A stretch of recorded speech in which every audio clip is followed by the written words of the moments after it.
You're stepping into the fast lane on the VTRN Sports app, 93.3 FM and 1320 AM Lynchburg, or by asking Alexa or Google Home, open VTRN Sports Lynchburg. Now, take the fast lane through the topics that matter across the Commonwealth. This is the Fast Lane with Ed Lane. Are you familiar with Beehive Soccer? Do you know what I'm talking about, TJ? No. What are you talking about? So you'll get to this point when you and Brenda, if you guys ever have kids, where you have kids, you start doing activities with them, and part of that activity list includes soccer. Well, when they're young, there's no concept of like spacing at all. Our kids did soccer about a month ago, met some great people. One of them, Alex, is in mourning, big Houston Rockets fan. God bless him after last night. Although Golden State, I think, is more seasoned. We saw that. But, we saw other kids that were there as well, including our fearless leader, Gary, his granddaughter or step-granddaughter or whatever the term is. Well, our boys were doing this as well.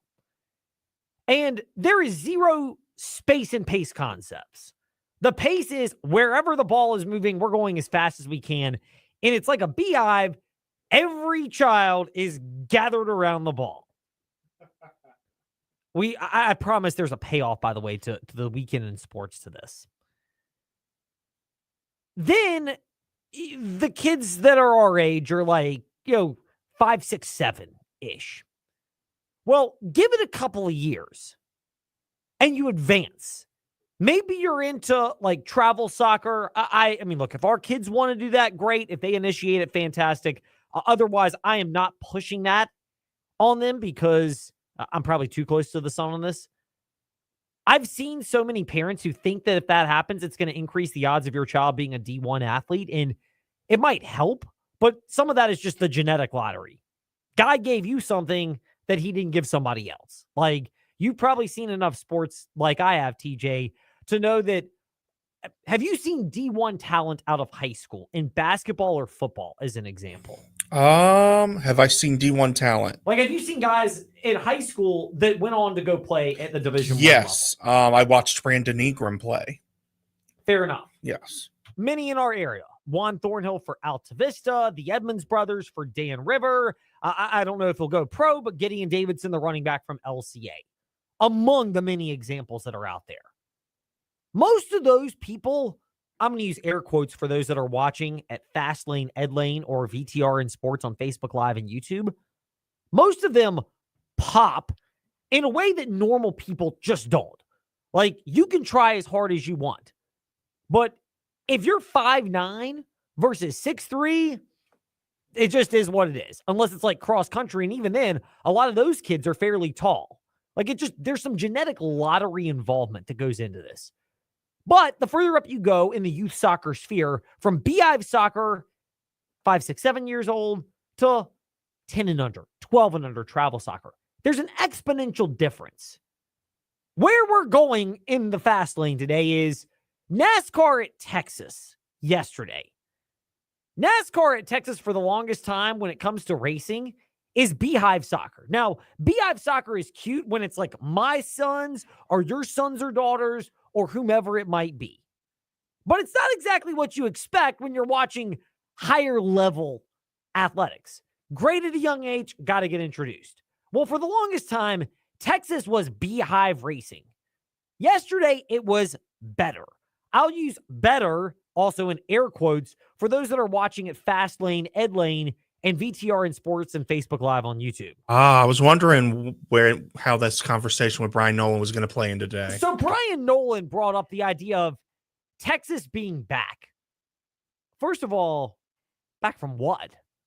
Like, really? I mean, Texas is... it's like if you throw something in the trash can inadvertently, but you really didn't want it around, but you realize you just didn't want to throw it away. And then you decide to pull it back. Like, there's probably a reason it wasn't very good to begin with, but maybe you find some use to salvage it. And again, right now, where NASCAR is, NASCAR at Texas happens to be better than NASCAR at Martinsville, at Darlington, at Bristol, at Richmond and at the road courses, as much as it pains me on multiple levels to say it. For one, we're talking about historically great tracks in NASCAR, all the ones I rattled off that are underperforming. And then we're talking about one that has never been great in any capacity at all.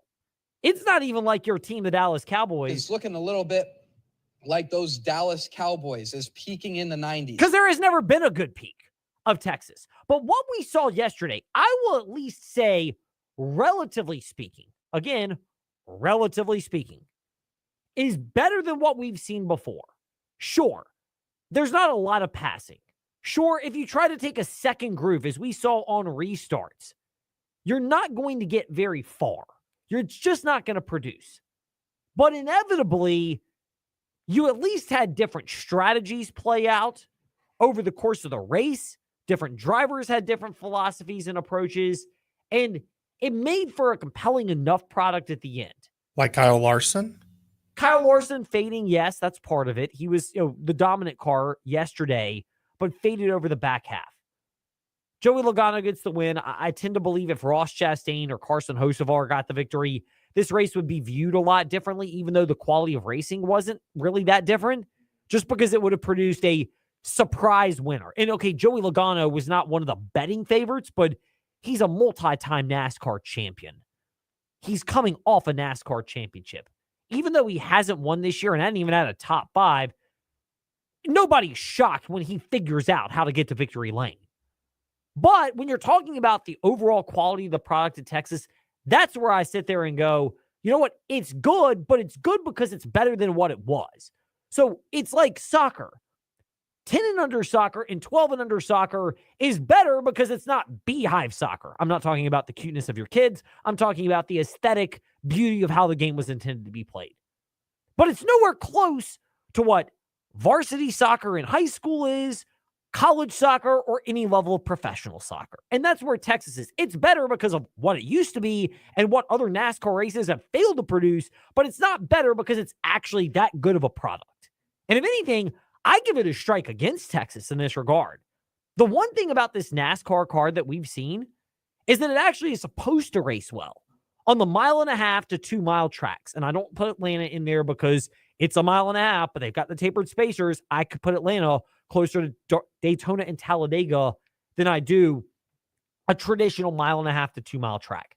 And yet, even in the last couple of years, while yesterday's race was great from a gimmick standpoint, and it was nice to have something different than what we've seen over the last month at Martinsville, at Bristol, at Darlington, at Talladega, all places where the excitement level is high going in and all races where it was a deflation in terms of how you felt going out. Okay, it was better than that. But it's really not the type of thing where you should be going, yes, let's replicate this, because gimmicky racing is only replicable so many times. And that's where I would pump the brake on what we saw yesterday at Texas. Meanwhile, pumping the brakes. Sometimes people just aren't doing that appropriately when they're on the roads. Maybe they fail to move over when they see those flashing lights on the side of the road. You're supposed to move over as much as you possibly can, especially when they're first responders, but even when someone's got the double flashers on because they have pulled over to the side of the road. Some people just ignore that, and inevitably it can create a real hassle in a real situation. If you're unfortunately involved in one of those, you need experts that can guide you through every step of the way. Trost Law. They've had high standards since 1982, over 4 decades serving our community. It's easy. TrostLaw.com and 777-HURT. Meanwhile, we touched on starting well and then fading away. Not much more embodies that than where we begin the Fast Five at 5-ish. It's time for Fast 5 at 5-ish. 5-ish minutes on 5 relevant topics done around 5 p.m.-ish. Ish, because our counting skills are kinda ish. Let's start with number 5. Woo! It's not looking good. Liberty baseball, they're swept by Sam Houston State. And Virginia Tech baseball blows a 2-run lead in the top of the 13th, and they get swept in a 14-13 loss to Pitt. People say recency bias should not be a factor. I am not as much of the belief in that being the case. Generally, in any resume when it comes to postseason play. And again, I don't pretend to know everything about the college baseball leaderboard and who might make the College World Series that you'll be able to hear the final round and quite possibly a lot of the lead-up games leading up to that right here on the VTRN Sports app. VTRN Sports on Facebook. When the schedule gets released, we'll have those graphics up for you so you'll know when games take place during the month of June. But if you look at Virginia Tech baseball, they've lost series now in consecutive weekends to Duke, North Carolina, Florida State, and Pitt. And they've dropped a couple of midweek games to Radford and the aforementioned struggling Liberty Flames, who, by the way, they are sub 500 in Conference USA. The Liberty Flames are. And even though Liberty, they have got one of the weirder resumes with victories against Virginia Tech, victories against Virginia twice, Wake Forest, Duke, and NC State, all great victories. They're undoing a lot of that goodwill and have with how they've underperformed, including down the stretch. And if nothing else, TJ, and I know baseball, the purists will say you can't try harder, and I understand it's a little different than football and basketball because sometimes the breaks just don't go your way. But if you keep losing series like Liberty has down the stretch or Virginia Tech has at some point, there's more to it than that. And I don't pretend to be a baseball aficionado. But what I will say is when I'm talking about resumes, when you know you need to perform down the stretch and you don't perform, I have a difficult time feeling bad for you if Selection Sunday comes and you don't hear your name called. Oh, absolutely. Liberty and Virginia Tech have been lopsided so far this year, especially if you've listened to Liberty and Virginia Tech, which you can hear on the VTRN Sports app on Tuesdays and weekends. No, but yeah, it's definitely going to be tough for them, especially Liberty. I mean, subpar CUSA while Dallas Baptist runs the table, not look good. Indeed. And by the way, this week it's actually Wednesday that we will have Virginia Tech and Liberty baseball. But normally, yes, Virginia Tech plays these Tuesday games as TJ knows our schedule quite well. Meanwhile, brighter spots. Number 4.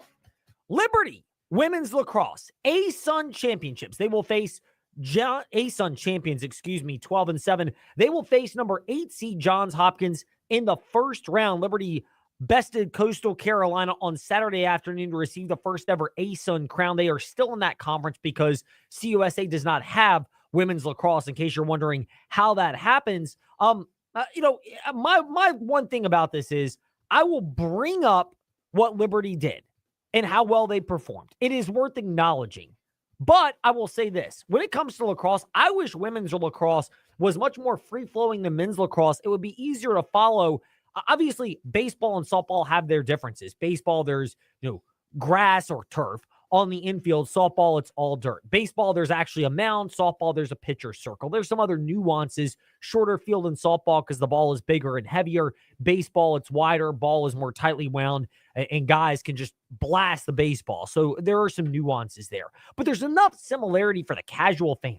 I don't think women's soccer and men's soccer have enough similarities. And I'm not saying that women need to absolutely obliterate each other physically the way that men do, although I think that's actually a fun part of men's soccer when done within reason. And it's part of the strategy is how strong you are, how skilled you can be in spite of that. More on men's lacrosse in a moment because there was an epic in the ODAC a couple of days ago and some ODAC news to get to.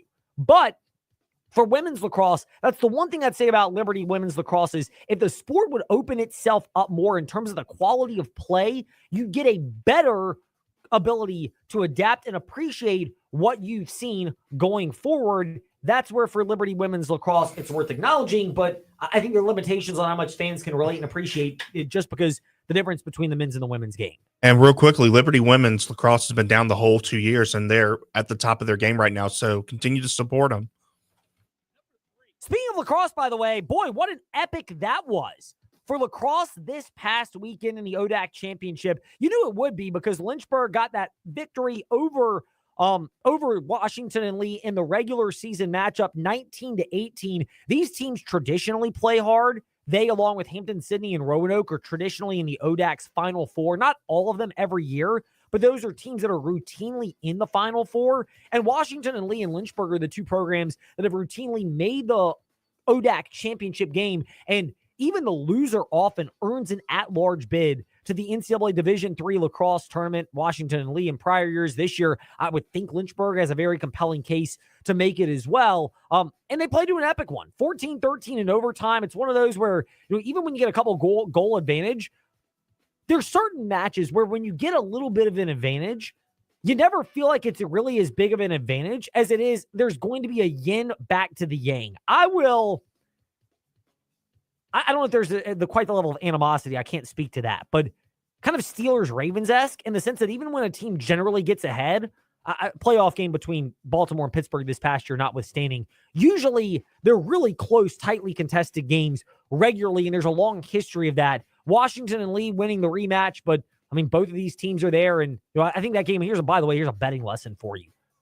Sometimes when teams have played once and it was a close loss, the team that lost often has a little bit of an edge in terms of the revenge factor. Not that Lynchburg wasn't focused, but there's that added level of focus for a team like Washington and Lee. But I don't think it was as much that as the fact that you just got two elite teams in the ODAC, and if anything, it speaks to the strength of that conference in lacrosse that you're getting to the point now where deservedly they should be a multi-bid league every single year when the NCAA tournament comes along. Meanwhile, speaking of NCAA tournament, number 2, Virginia Tech softball passed Florida State 8-6 yesterday. It was a really big victory for them. Salvaged the victory with Corey McMillan's afternoon and really pacing Virginia Tech. That felt like they needed that with the way Florida State threw the no-hitter on Saturday, and Florida State, even on Friday night, had the offensive outburst. It felt like for Virginia Tech, to show that they could compete on that level with those type of teams, even though they lost the series at home to Florida State.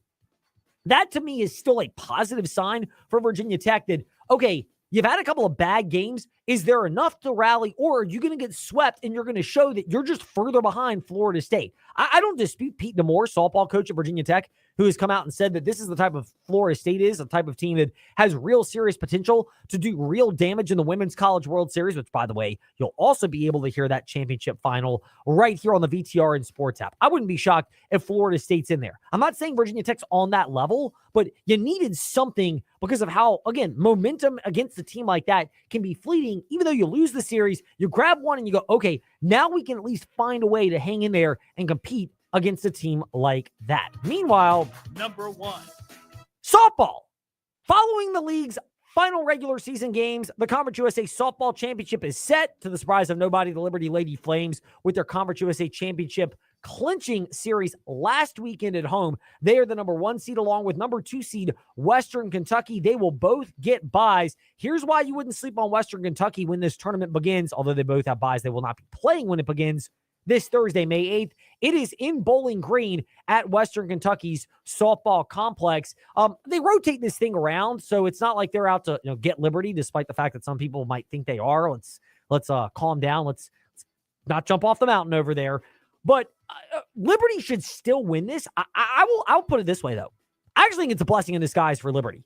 They are very well tested going into the postseason. Dr. Dot Richardson routinely schedules very challenging out of conference. But if I'm Liberty, you're going to go as a team that's a 40-win team this year, which they are. 23-3 in league play. They've more than earned this. But because of what they've done in non-conference play, they're an NCAA tournament team. If I'm Liberty, I'm not saying you want to lose this, but I'm viewing this as another obstacle to prepare you to get ready for the fact that you probably will have to go on the road, even though you're a top 25 team. In the regionals, I wouldn't be shocked. This is where we've seen selection committees kind of screw Liberty in the past. Plenty of Liberty fans have their painful memories of that, especially in football with one AAFCS stuff.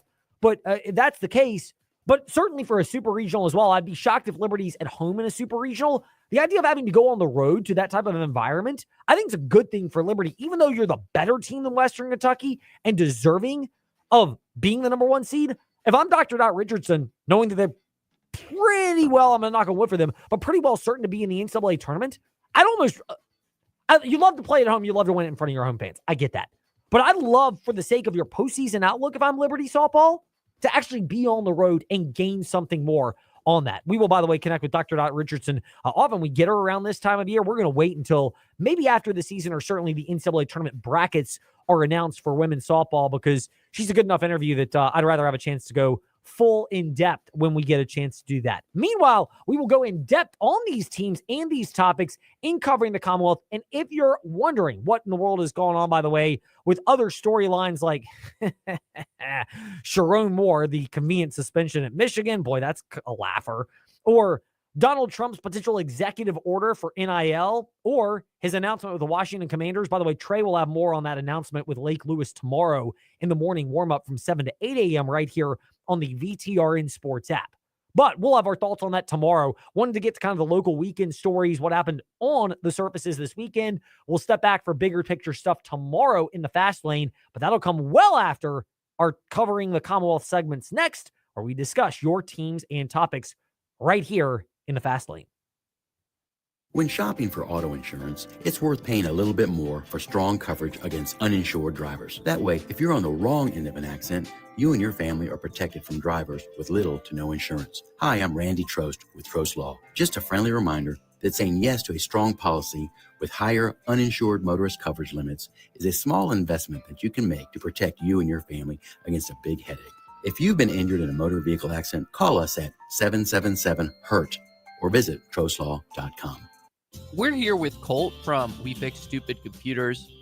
Colt, to go along with your residential or individual walk-in services that you offer, you also do a lot of business IT support.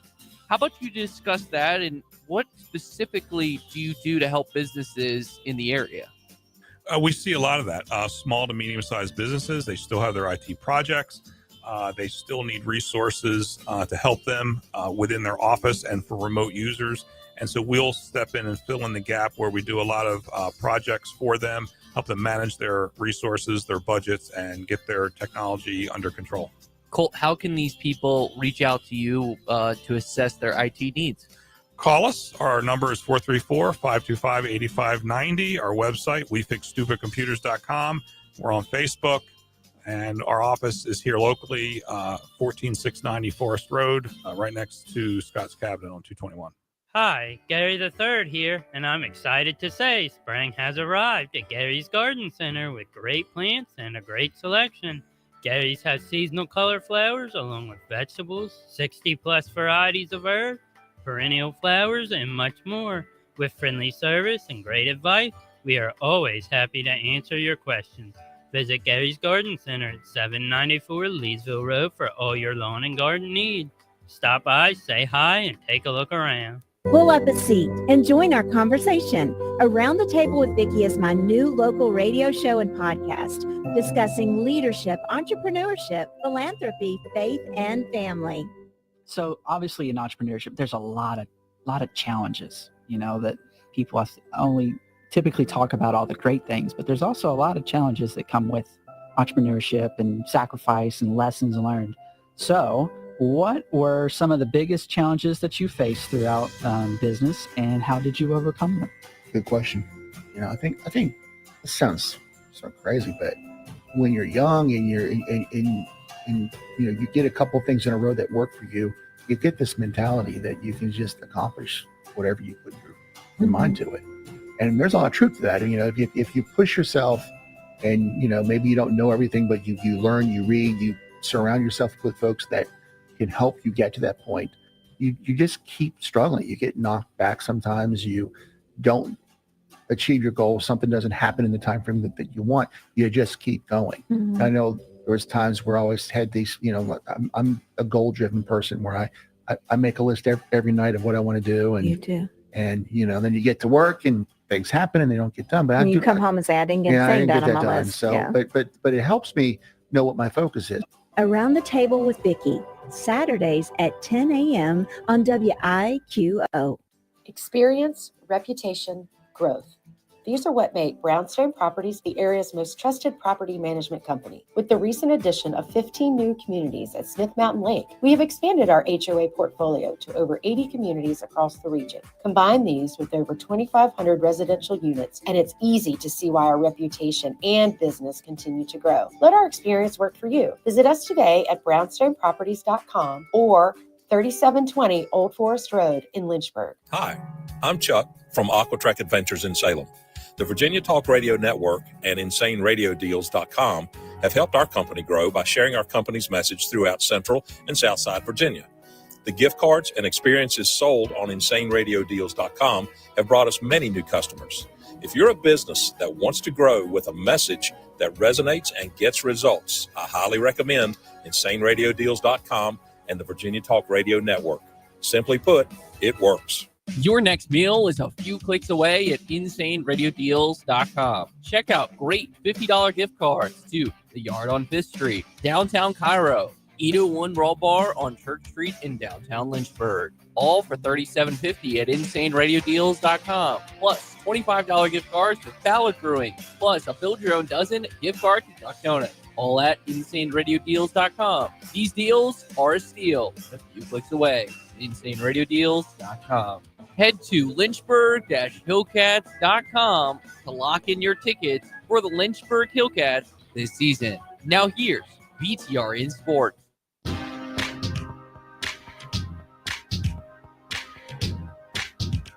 Step into the Fast Lane 24/7 at Trey Lyle VT and Fast Lane Ed Lane on Facebook, Twitter, Instagram, YouTube, and wherever you listen to podcasts. Now, back to the Fast Lane. I still am a sucker, and maybe more so in non-revenue sports. I know that may sound disparaging to some, but I'm more of a sucker in those sports for the reaction when you find out where you're going for the NCAA tournament, mainly because I think it's more, I'm probably too jaded on this, so call me cynical in the Fast Lane, Ed Lane, Facebook, Twitter, Instagram. But there's a level of purity still in a lot of those other sports. It's varied, surely. And again, never fault these athletes for getting as much money as they can. You don't know the background of some of them. Sometimes this is just life-changing money for their family, even if they don't go pro, and it helps them reset where they might be in life because of this. Some of them come from such bad backgrounds, so keep that in mind. But it doesn't mean you can't enjoy the purity of some moments. And one of those was on display yesterday as captured by the colleague of the first guest in covering the Commonwealth.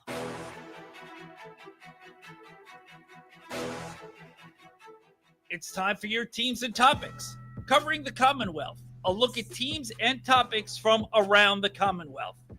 Let's start with the JMU Duke. Shane Metlin, DNRonline.com, and it's Shane_DNR Sports, who's with us here in the Fast Lane. Shane, great to be speaking with you. First and foremost, I saw the video that you retweeted from your colleague Katie Harper about JMU learning that they will be the Dukes versus Duke in the first matchup, with the winner taking on the victor of likely UVA, but potentially Long Island in women's lacrosse. How cool was that to see that video, even if it's not necessarily for one of the more well-recognized sports? Oh yeah, it's cool, and yeah, I love lacrosse. I don't get to cover it as much as I would like because my kids end up playing lacrosse on the same days that JMU plays most of the time. But yeah, so it was pretty cool, and you know, the program getting used to that NCAA tournament berth, but the fact that they still have that big reaction when they get it, and knowing they were an automatic bid and everything. But I think they're looking forward to potentially getting that shot at UVA if both teams win.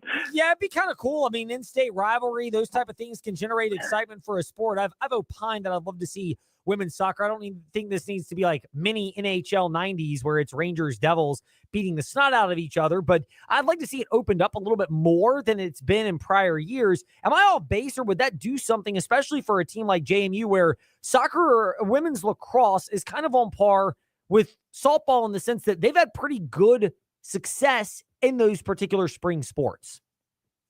Yeah, I mean, they won a national championship not that long ago in women's lacrosse, so it's been a big one for JMU, and it's a sport at JMU where, you know, they're probably would be considered one of the.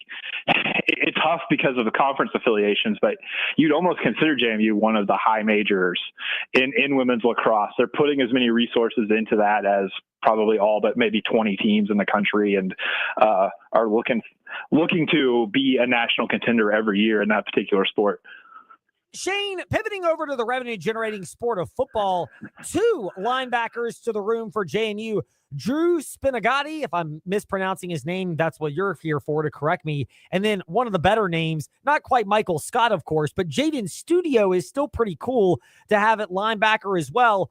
What's the common thread outside of the fact that Spinagati, if I'm getting his name right again, it's fun to say, is a Holy Cross guy and obviously would have ties to Bob Chesney? Yeah, I mean, I think that's a big one too. They also got a edge rusher. I think Brandon Williams might be the name.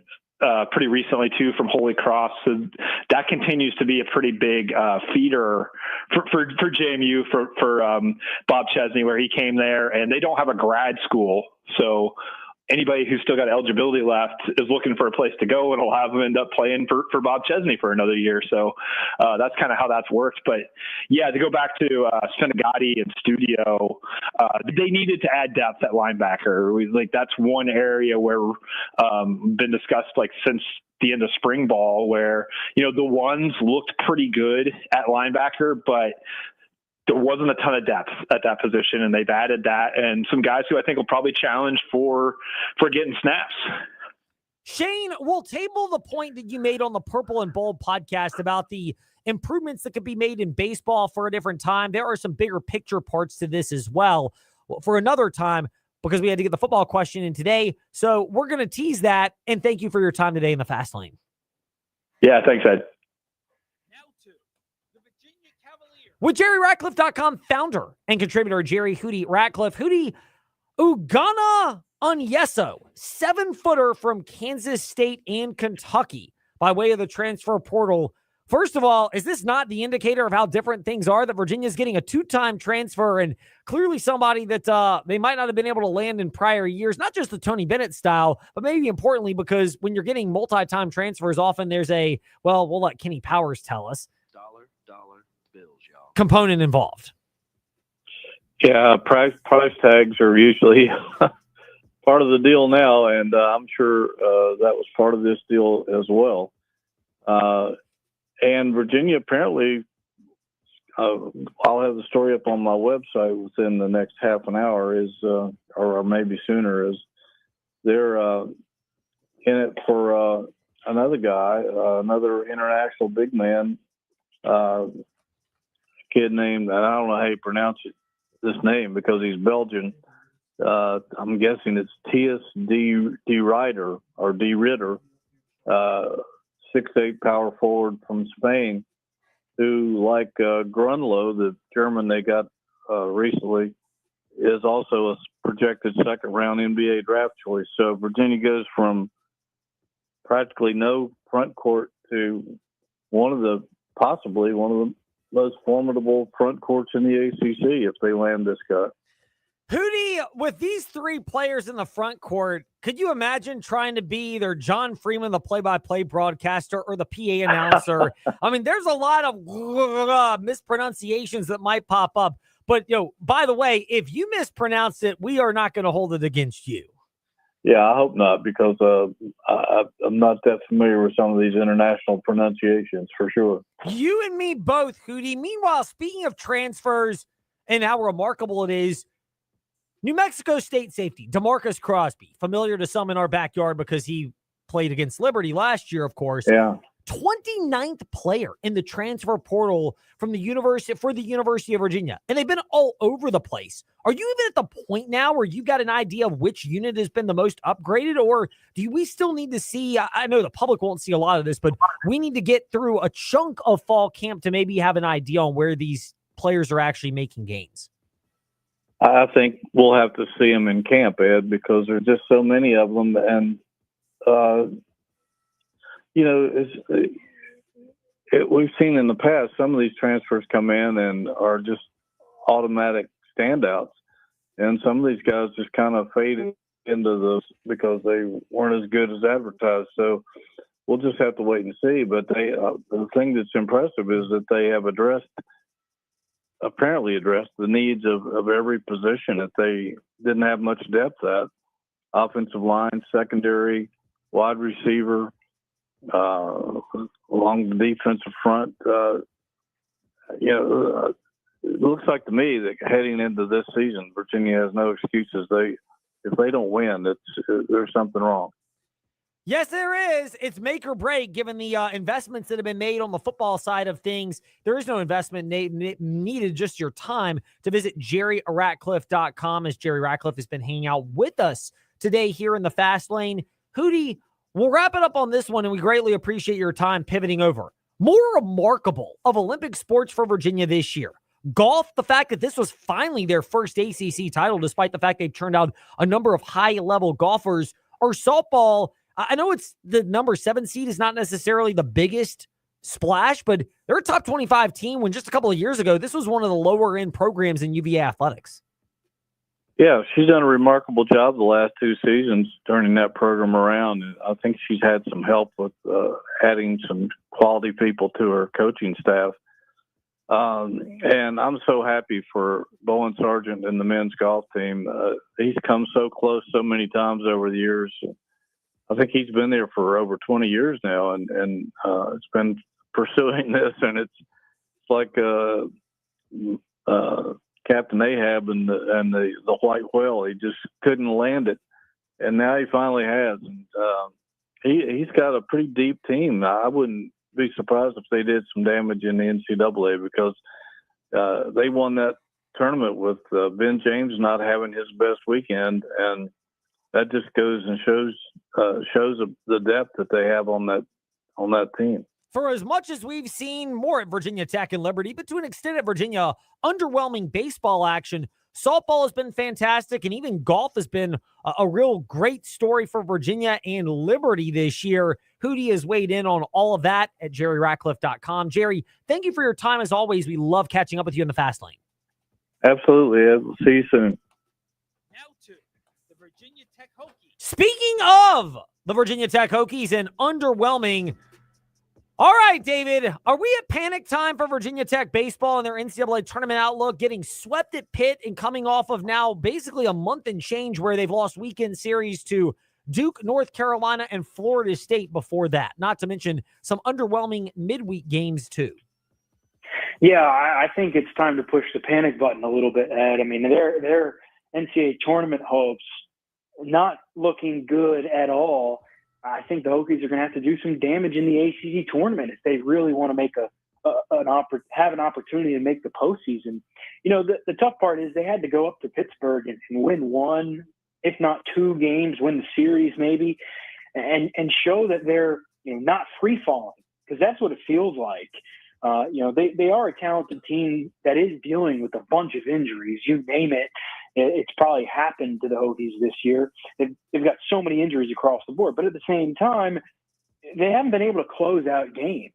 They played a 9-hour doubleheader yesterday, and I feel a little bit bad for Evan Hughes, one of my good friends who was broadcasting the game on the Virginia Tech Sports Network. Just such a lengthy game, and it looked like Virginia Tech was going to close it out in the 11th. When they go up 2 runs, and then they just kind of allow Pitt back in the game. It's one of those things where they can't quite hold off the opponent. And yes, they played a lot of quality teams, but I think this series tells all, right? It's not the Florida State, it's not North Carolina. You're playing a team in Pitt that this was their first ACC series win of the year, and it came against you, and you got swept. I think it is time to push the panic button, Ed, unfortunately, because I think this is a pretty talented team, but just not trending in the right direction at all, and hadn't really been over the last month. Meanwhile, it wasn't trending in the right direction, at least after getting no hit Saturday, senior day. They might have rather done that Sunday, and then beaten soundly 14-3 at Tech Softball Park Friday. With that being said, how big was the 8-6 victory for the Lady Hokies softball team yesterday to show that they may not be on Florida State's level, but they at least can hang with someone like that? Yeah, I think, sometimes you run into good pitching, right? And I think that's what the Hokies ran into and found on Saturday. Florida State's true freshman pitcher, no hit, right? That's pretty remarkable against a team in Virginia Tech that is on fire, or has been for a while. Friday, I think Friday's game was a little bit different. What Tech has to do is hit well as a team. I think the hitting has been up and down, pretty good, but the hitting. If the hitting is there as a team, which it was on Sunday, which you saw, led by Corey McMillan, who is maybe the best offensive player in the country, leads the nation in home runs with 29. She had 2 home runs, stole a base, and then on the base path right there soon after, scored a run. She is terrific, and she's leading this offense that bounced back well. Pete DeMore, the head coach, called Florida State a World Series caliber team, and I believe it. Certainly the talent, but to your point, Ed, I thought it showed a lot. I think that Virginia Tech was able to kind of gather itself after a really disappointing Saturday, bounce back with the performance it had Sunday. It went down. It trailed early in that game against Florida State yesterday. Did a good job to kind of gather itself, bounce back between the pitchers, the defense, especially the offense, and what they were able to kind of conjure up. I thought it was a really good opportunity to bounce back. They're the number 3 seed in the ACC tournament this week up in Massachusetts, and they're looking pretty good, I think, for the NCAA tournament. If they can kind of just find their consistency, they're going to be a tough out for anybody. Last one for you. This is the most important question, David. Not that we couldn't find out by just going to the Real D Cunna on Twitter and Instagram. You or any of your Tech Sideline colleagues going to be watching Metallica in concert on Wednesday night over in Blacksburg? Excuse me, Friday. Yeah. No, you are. It is Wednesday. It's Wednesday night in Blacksburg. No, Andy Bitter will be there for us, and of course, 2 of our photographers, Ivan and John.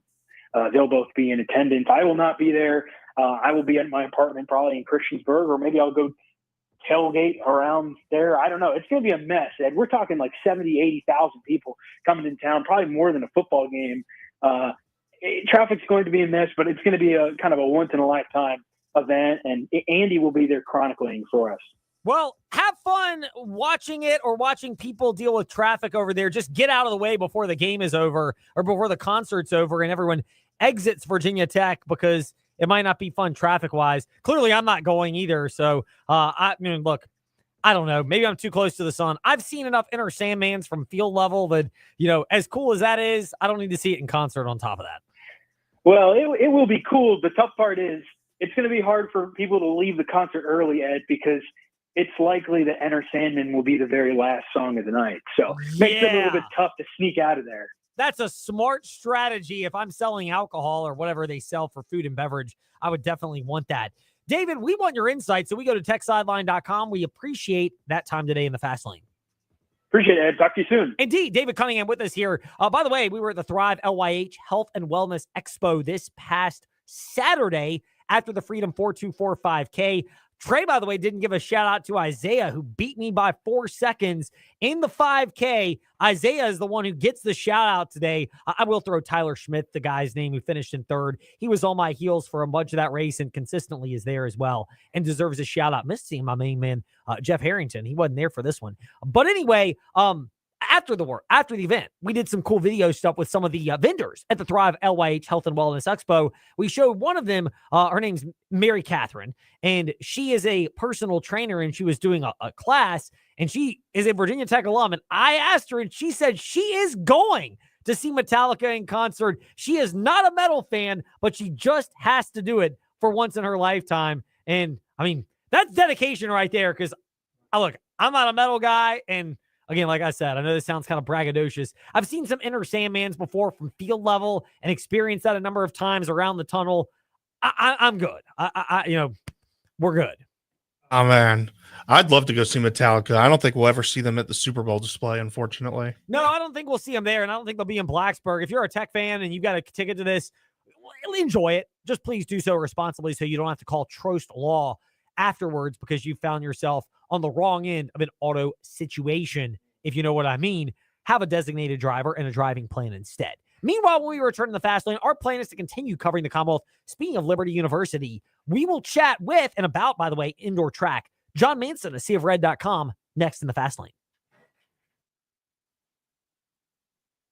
Get more at the Used Car Superstore on the Sheeler Motor Mile, your premier used car dealer serving Southwest Virginia and surrounding areas for over 50 years. With more selection, more value, and more finance options. Plus, your trade is worth more. Get the best selection with more Hondas, more Hyundais, all your favorite makes and models. Over 900 used vehicles in stock now. That's way more than any other dealer in the area. Volume selling means volume pricing, and we've got the volume all in one location on the Motor Mile. The Used Car Superstore is your one stop for cars, trucks, vans, and SUVs. Many have miles in the teens, remaining factory warranties, and some are even local one-owner vehicles. Plus, Sheeler owns the finance company. Getting approved for credit is easy on the Motor Mile with financing options for every budget. We finance your future, not your past. You're a valued customer and not just a number on the Motor Mile. Get more with straightforward pricing and more inventory arriving daily.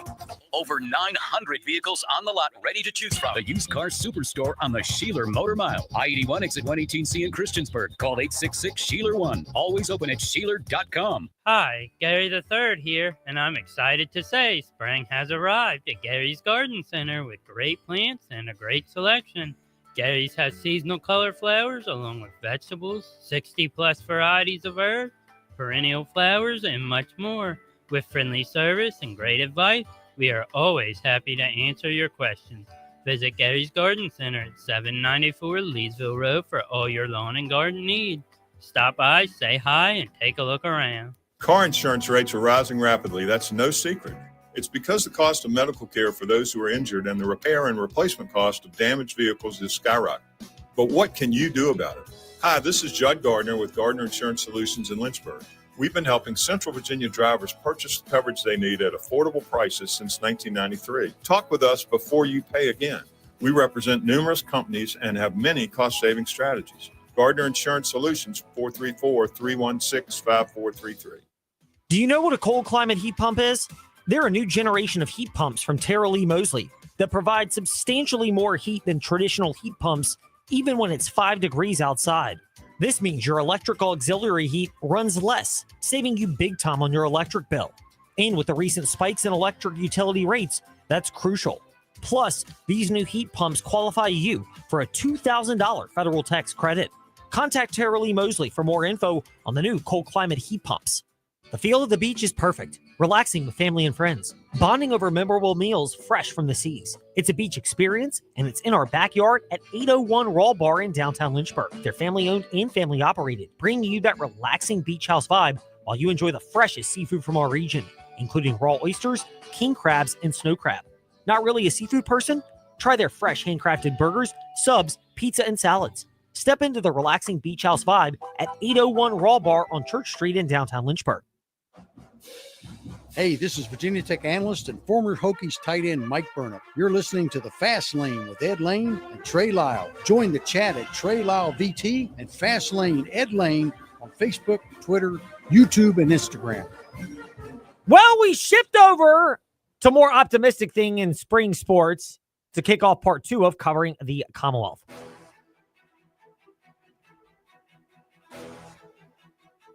It's time for your teams and topics. Covering the Commonwealth, a look at teams and topics from around the Commonwealth.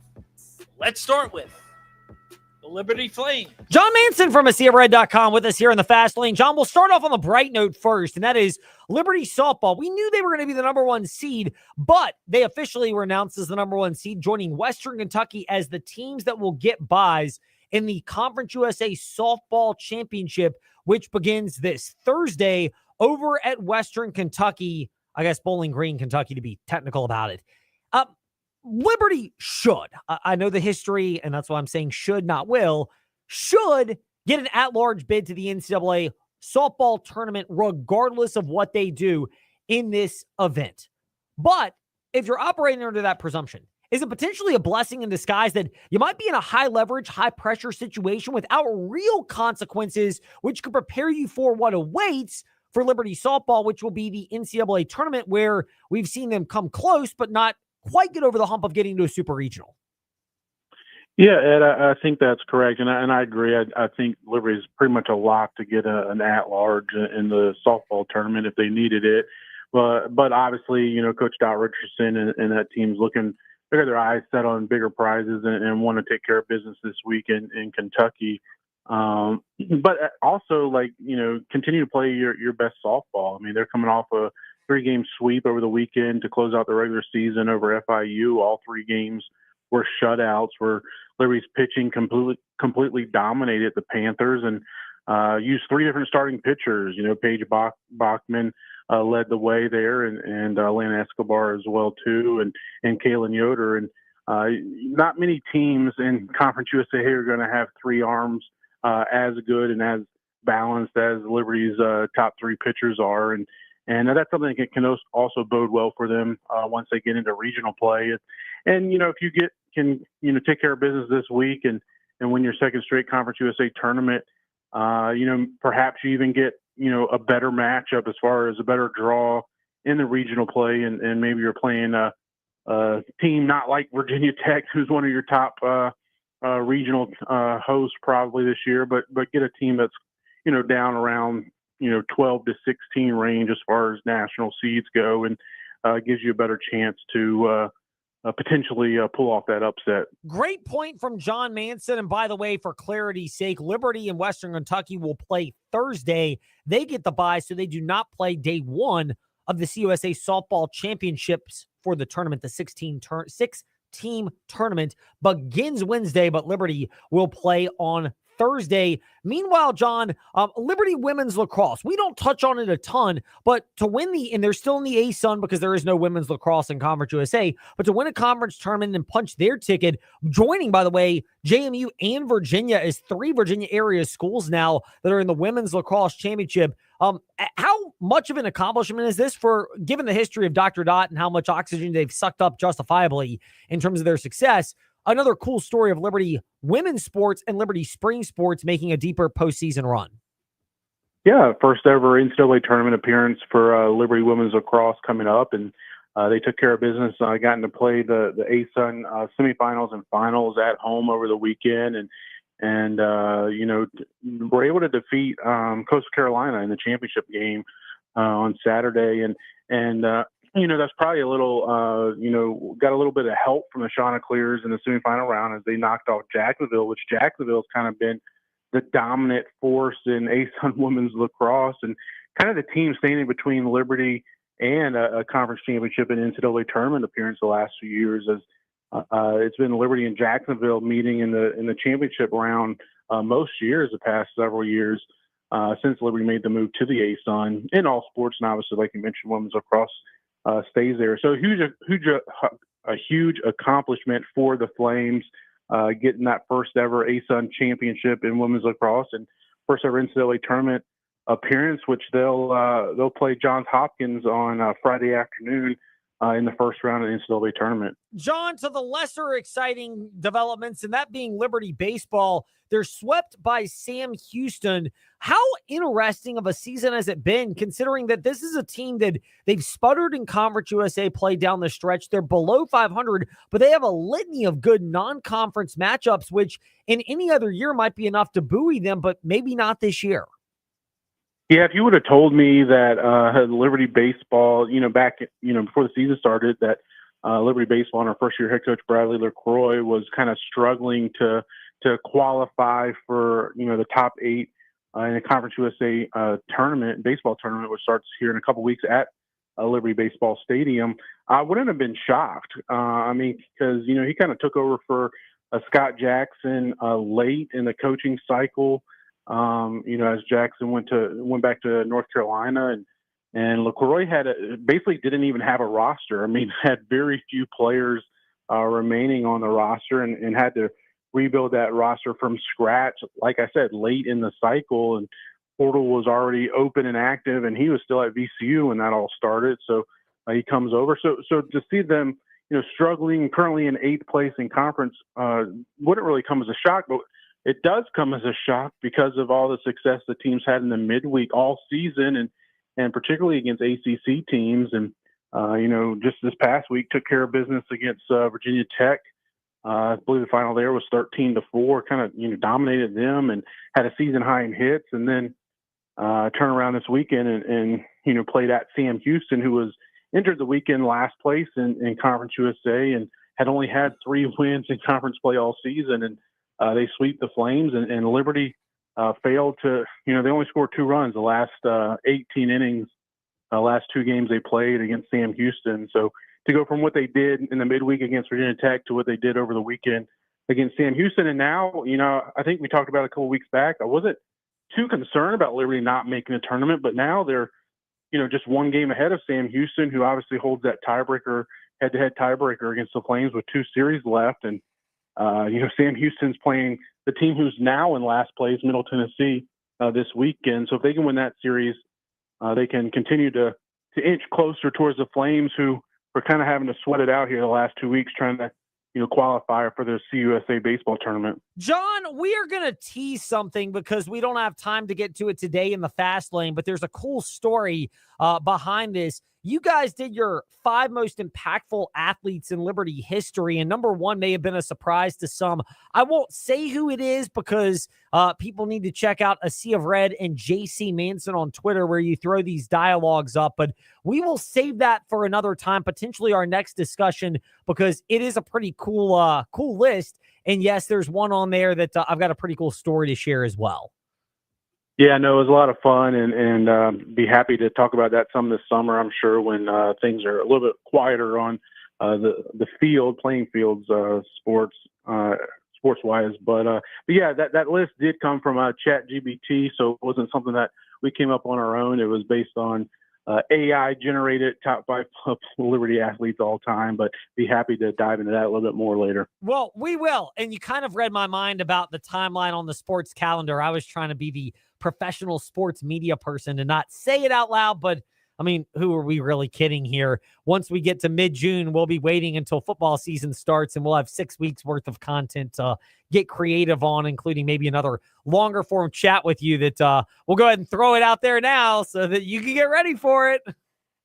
Sounds good. Thanks so much, Ed. John Manson with us here today in the Fast Lane on W227BG Timberlake, WVGM AM Lynchburg, WMNA Gretna, Danville, Southside, and the VTRN Sports app, and ask that smart speaker, open VTRN Sports. With Steven Stumpf of FrontStretch.com. Steven, good to be chatting with you. Was the race at Texas a great race, or was it better than the low expectations that venue generally creates? I think for Texas standards, given the expectations it has, it was okay. The first part of it wasn't great. And it was very difficult to pass. Clean air was king pretty much the entire weekend. We saw it in practice. We saw it in the Xfinity race yesterday too. Kyle Larson was the only car that could really pass at Will Penn. And then the first half of the Cup race yesterday, we saw, for example, line of cars get stuck behind Austin Cindric in stage 1. It seemed like whoever was going to be leading was going to win the race. But then towards the end of the race, it got slightly better. 2 tires versus 4 started to work. You had more movement throughout the field, but it's also like there wasn't really time for the field to get racing and have those runs just because of how many crashes there were. And that goes for all 3 races this weekend. All of them ended in overtime. I think there was I don't have the exact number, but it had to have been of at least 30 combined cautions. It was a pretty wild race, but I think it was I would definitely say I would call it average for Texas. I love how we're grading on a curve when it comes to Texas. Is it more disappointing the fact that this race was good or entertaining, I should say, at the end because of different strategies? And I wouldn't call it totally gimmicky, but it never felt like it was great because of the organic racing that we've been sold. But for the most part, it's been delivered as being one of the saving graces of this otherwise criticized next-gen car. Yeah, I agree with what you said about, how it didn't feel like organic racing. It felt kind of gimmicky at the end. I feel like most of the interest that came in the race is the fact that pretty much all the cars that, were fast at the start of the race either ran into trouble or, had something happen, which basically flip-flopped the field. So there was the intrigue of having different cars at the front of the field throughout the entire race, but it didn't happen because those cars were faster. It just happened because the other ones, wrecked. Like the top 3 finishers all started outside the top 20. I looked at the starting lineup, and of the the 12 fastest qualifiers, 10 of them were involved in a crash.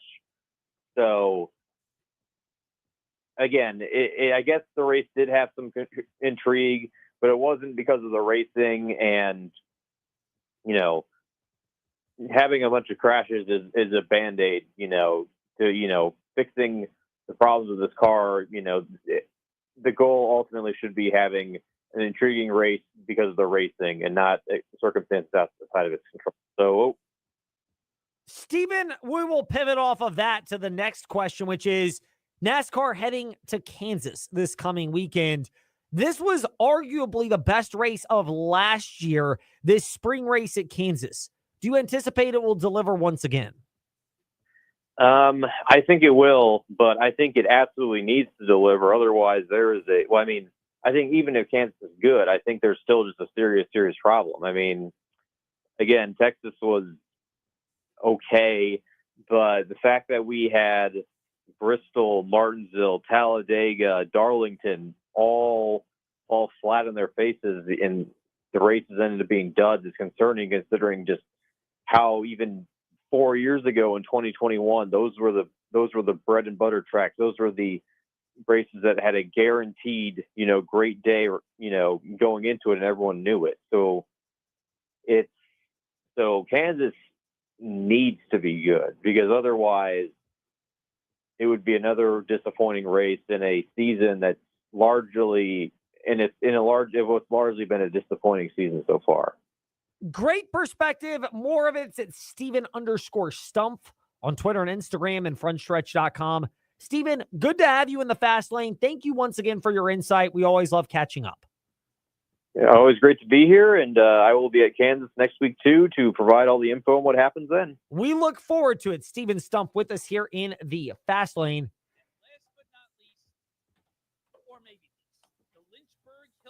Where it seems like momentum has slipped away from a team that had it around a week ago. The man who covers them as their play-by-play broadcaster for the Lynchburg Hillcats, Jason Prill, back with us once again here in the fast lane. Is this the ebb and flow of the baseball season now for the Lynchburg Hillcats, where it felt like they had momentum for a while ago and now they lose to Kannapolis and have lost 4 of their last 5 games? Granted, Saturday was a split doubleheader. Or is this a situation where it really is more about the pitching settling back down, given that they've allowed some high run totals in those losses? Yeah, Ed, I actually think that we kind of actually have some momentum on our side. The doubleheader loss, you don't want to lose in a sweep in a doubleheader, but for the most part, this past series was pretty successful. We were able to hold Charleston pretty well at bay. We won 4 out of 6, and I think now heading up to Fredericksburg and going up against a Nationals team that's dealing with some injuries and dealing with just a slow start to the season, I really think the Hillcats are in a really strong position to make a move up the standings. You mentioned the strength, particularly going on the road against Fredericksburg. Is pitching the reason why you believe that? Yeah, our starting pitching is maybe the best in the entire Carolina League. One of our pitchers, Joely Garcia, just won the April Pitcher of the Month for the entire Carolina League.